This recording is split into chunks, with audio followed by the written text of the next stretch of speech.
broccoli. A very usual suspect. We all know what the broccoli is about.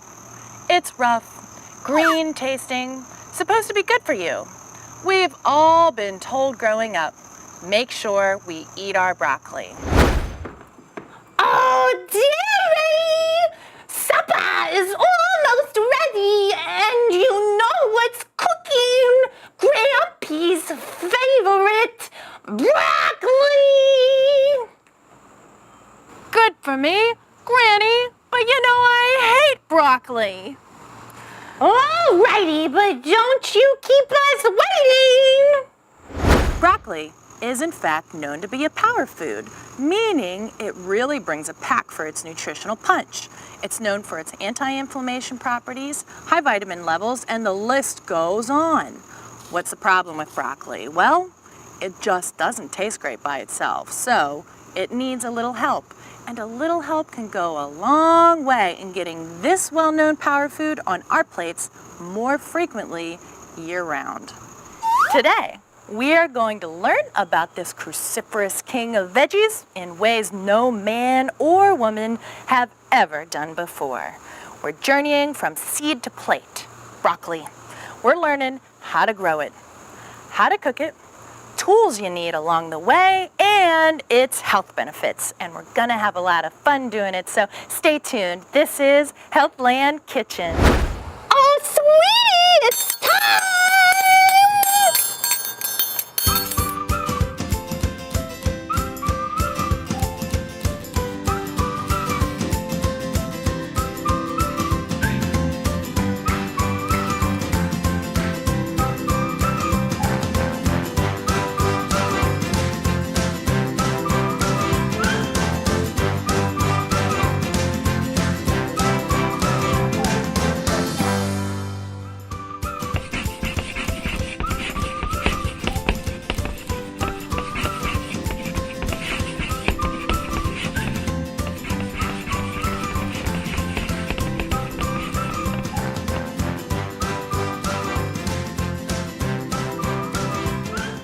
There's something rewarding about taking Mother Nature's gift and creating food right in your backyard.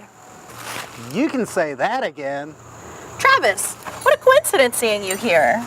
Well, I live right across the street, and you did ask me to be on the show. Travis, as a certified horticulturist, how do you rank broccoli in the world of growing your own vegetables at home?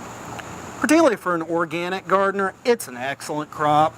Broccoli is a cold weather crop, which means that here in North Carolina, we can get a spring planting and a fall planting. Particularly for an organic gardener, there are 3 cultivars or varieties that are highly recommended. One is Pac-Man, which Virginia Tech recommends as the most pest resistant. Arcadia. This is a heat and drought tolerant plant, and it's great for no-till. So for a home gardener who wants just a few plants, that would be ideal. And everybody's fall favorite is called Premium Crop. This one grows particularly well in North Carolina and is resistant to soft rot. And that brings me to one final thing. When you harvest, you want to do it early in the morning. Otherwise, the heat will wilt the heads as soon as you cut them. So in North Carolina, we can grow broccoli with the best of them. Oh, when's the last time you ate some broccoli? Well, I've got to be honest, it's been a while. I don't really care for the flavor of the stuff. And that's the problem. A nutritious powerhouse vegetable like broccoli not tasting good isn't doing anybody a world of justice.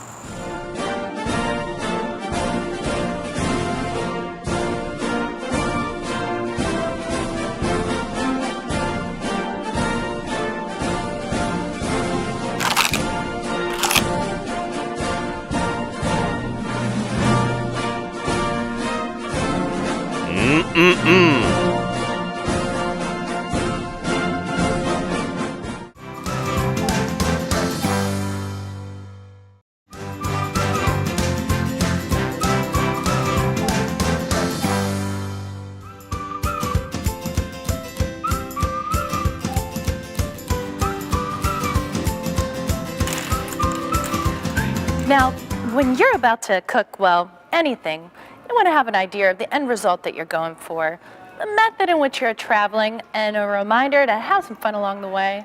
The exciting thing about cooking is there's lots and lots of experimenting to be had. One doesn't always need all the answers in the beginning of a culinary adventure. Mysteries unfold, creations are made, and well, yes, sometimes things can go very, very badly, but the key is to learn from those successes and mistakes for the next time.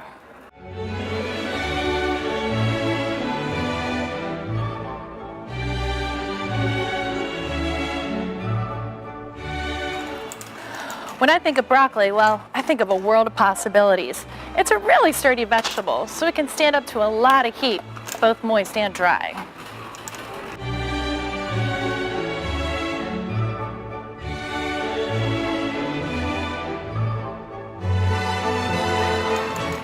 It can bake, saute, marinade, be a filler ingredient. The world is endless. Not so great for skewering, though. Falls off.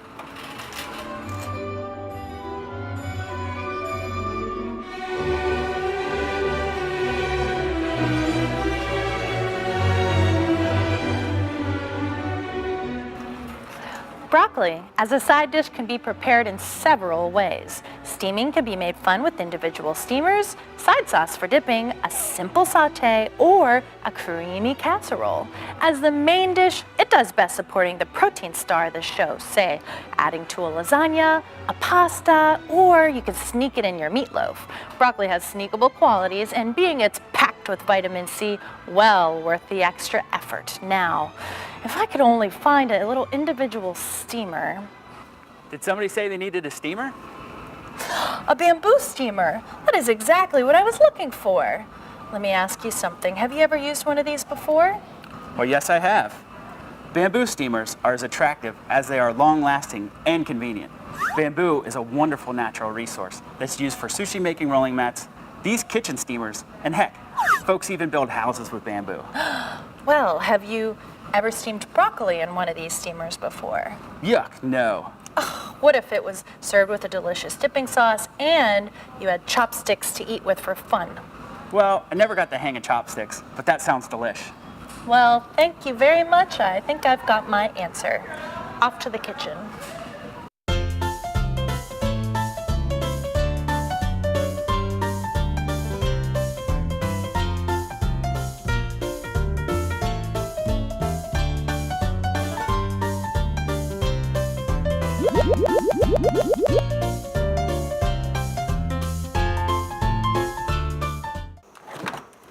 Oh, hi there. Now that I've got my broccoli ready to roll, I'm considering the endless world of possibilities and recipes out there.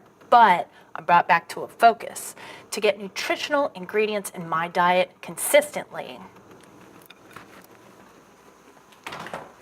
Now, consistency, there's a lot that goes into that word. In terms of healthy cooking, the word practicality often goes hand in hand. Simple, variety-filled recipes with nutritious punch packers like broccoli can really serve an overall big picture purpose. Wouldn't you say, Dr. Mike? Did somebody need a doctor?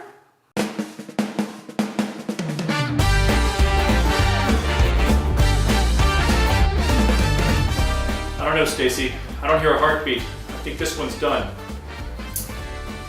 Hello there, my name's Dr. Mike, and today I'm going to talk about one of my favorite vegetables, broccoli, and why it's so important for your health. When people think about citrus fruit, like say this orange, what vitamin do they usually think of? You got it, vitamin C. Well, guess what?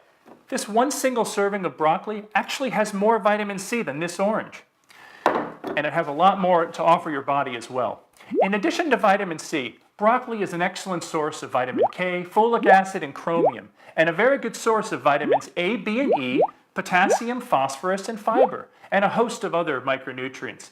But the really cool thing about broccoli is that all of these great nutrients come in a really low package. In fact, this same 1 cup serving of broccoli has only 55 calories, a fraction of your daily intake. Believe it or not, there have been more than 300 scientific studies on broccoli and its powerful impact on cancer. Eating broccoli regularly reduces our risk of cancer of the breast, the prostate, bladder, ovary, and even colon cancer. There are also several phytonutrients in broccoli that help protect our stomachs and our intestines from overgrowth of bacteria. As a family doc, I see lots of kids in the office, and one of the first questions I ask my patients at their wellness exams is what their favorite vegetable is. Well, guess what? For reasons that I cannot understand, broccoli's at the bottom of the list. What a shame. Prepared in the right way, broccoli can be enjoyed several times a week by your kids. The florets of broccoli look like little trees, and the stalks are fun and crunchy to eat, and the taste is really mild, however it's prepared. So parents, if your kids have rejected broccoli in the past, give it a try. You may be surprised by their reaction.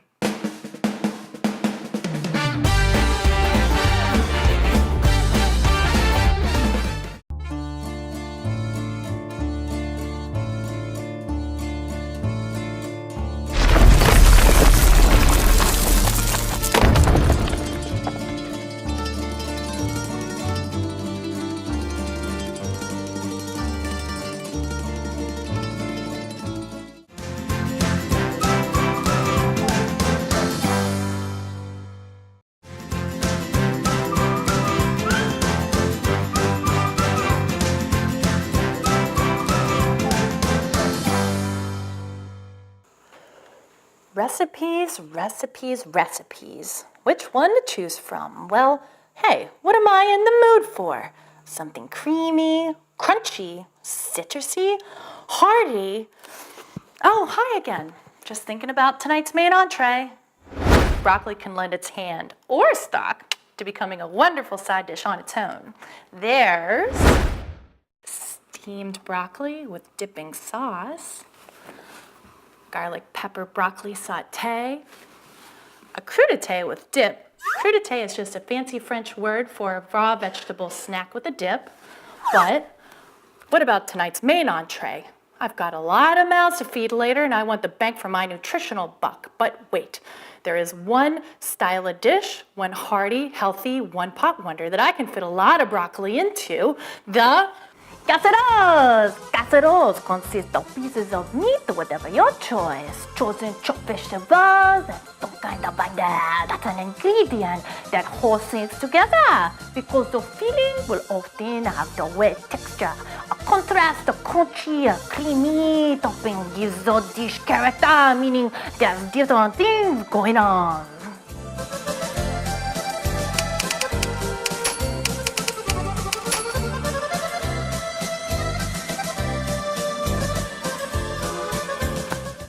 Casseroles are cooked in the oven and give the wah in the one-pot wonder. I'm punny. There's a lot of fancy terms for the types of casseroles out there, but the most important thing to remember is that it's a really hearty, healthy dish you can put a lot of ingredients into and feed a lot of folks on a budget. A lot of casseroles out there are enamored with fatty ingredients. Does not have to be that way. It is possible to get the bank for your buck on the calorie front.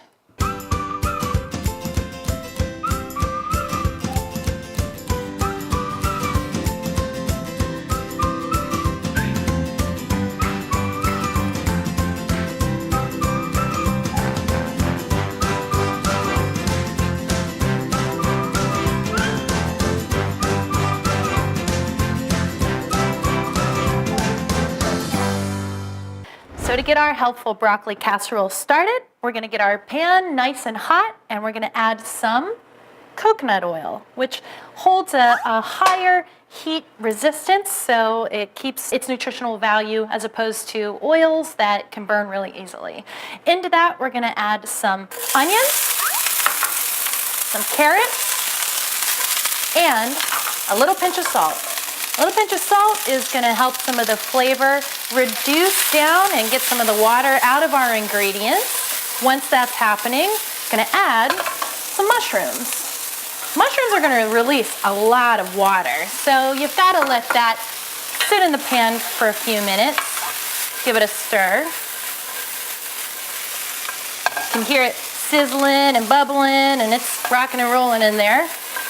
Now, once the water starts to release from the mushrooms, we're going to add our 4 cups of broccoli. And fit that all into our pan, and then another pinch of salt. And of course, some white pepper. There we go. Now, gonna let it mix together. Our ingredients are gonna come together real nicely. Now, what we need next is some protein. I've chosen quinoa. Quinoa is a grain, it has protein, it's nice and light and healthy and low in calories. You can do whatever you want, you can add chicken, beef, whatever floats your boat. So you put our cooked quinoa on in there, and it's gonna give it some great texture as well. Now that's all mixed up, we need a liquid.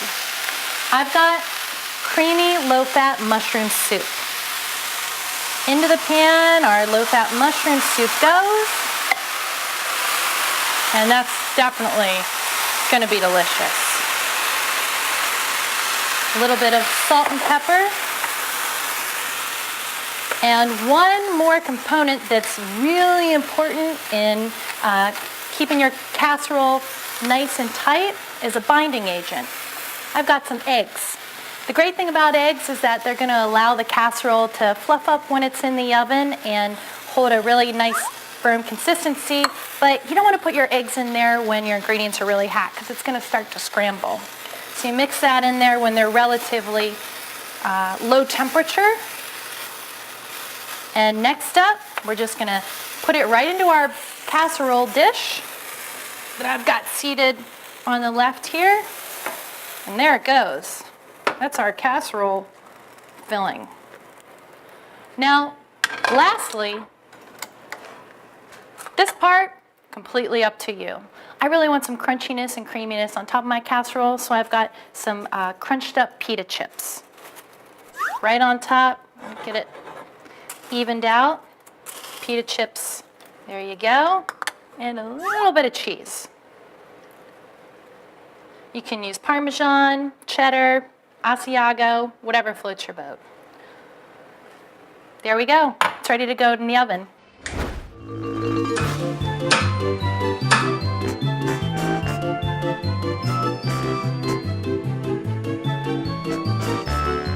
It's showtime. Here's the beauty of a casserole. You just throw her in the oven and you let her rip for 20 or 30 minutes. Now my only job is getting the table ready and keeping my guests occupied while the aromas rip through the house.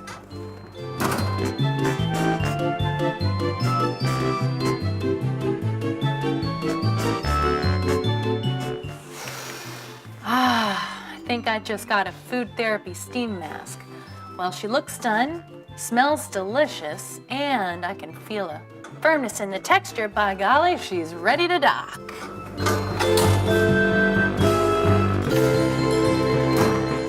There's nothing more enjoyable than a delicious, nourishing meal at the end of the day with the folks that you care about.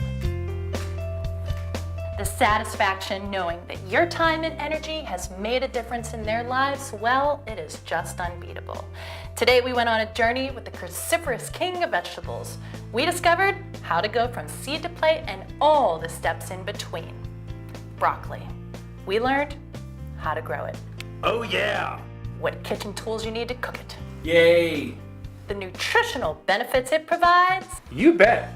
and how to make it taste good. All right. Join us next time for another episode of Healthland Kitchen, and remember, there's no plate like home. All right, folks, dig in.